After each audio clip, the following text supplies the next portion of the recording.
Okay, so what I want to cover briefly then is just the reasons why you might want to use Flash, the type of support that's available out there. It might be from Facebook or Adobe, who make Flash, or from the community in general.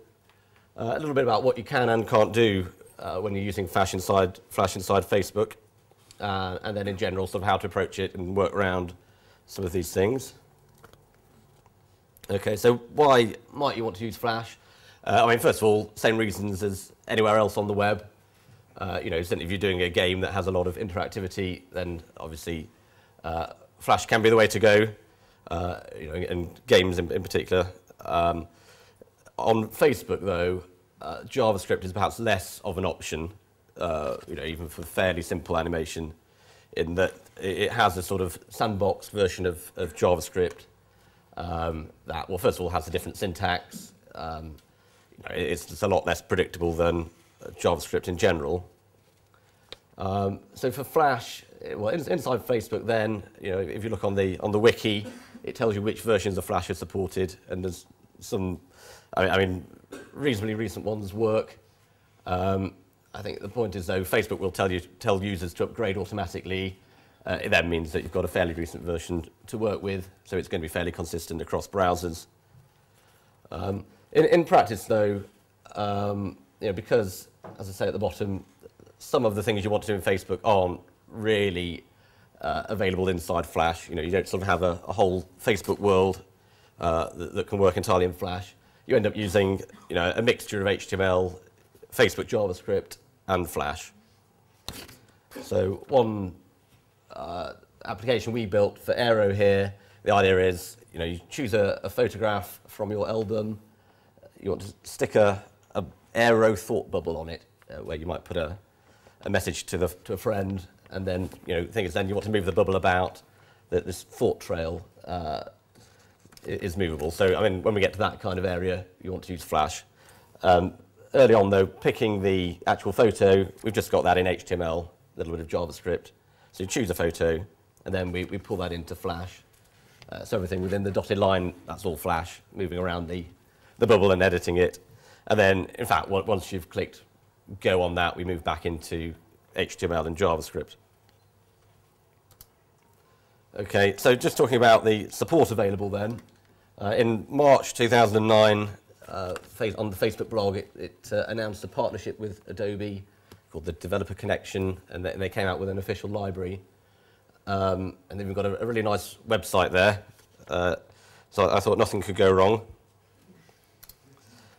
So what C found, really, when trying to dive into this was, I'd say from a support point of view, first of all the examples were in Flex, so that's a sort of a more advanced version of Flash, apparently. And so you had to sort of translate into ActionScript 3 or 2 to actually get these examples to run.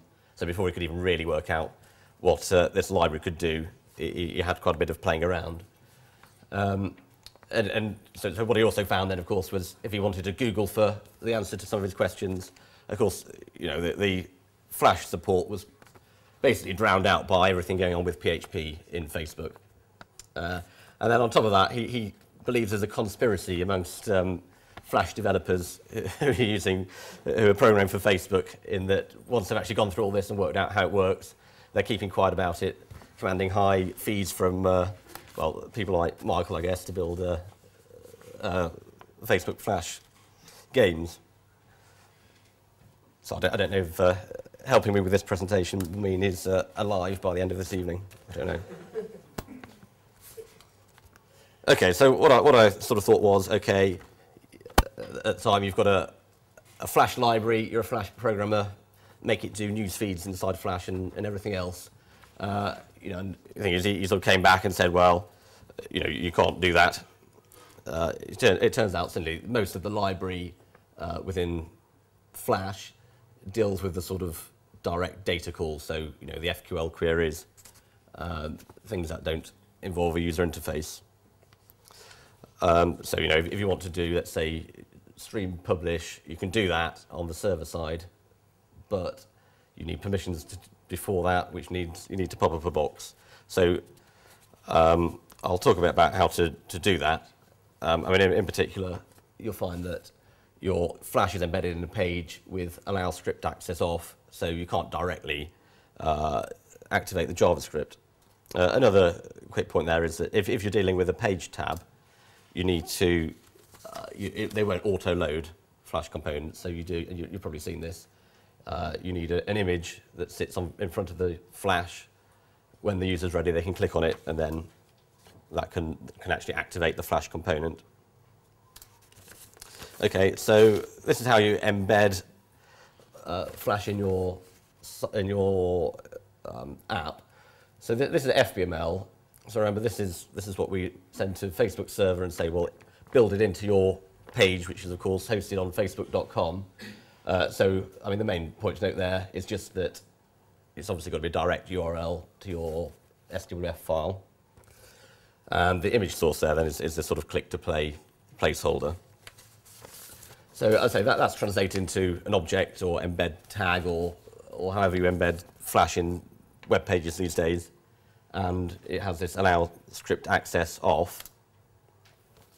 So to get around that, what you actually have to do is to also add in that tag at the top, the Facebook bridge. Okay, so that's this sort of proxy object. So what is enabled in Flash would be talking to other Flash components on the Facebook page.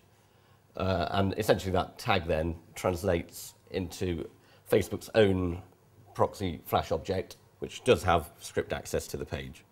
Okay, and then what you have to do to get anything to happen in Facebook JavaScript is to put it through that Flash proxy. Okay, so let's say you have actually built something in Flash that works on the web, and you want it to work in Facebook, where you've got calls to JavaScript to make it do things. That's not going to work directly anymore, and you have to translate that all into Flash-to-Flash communications.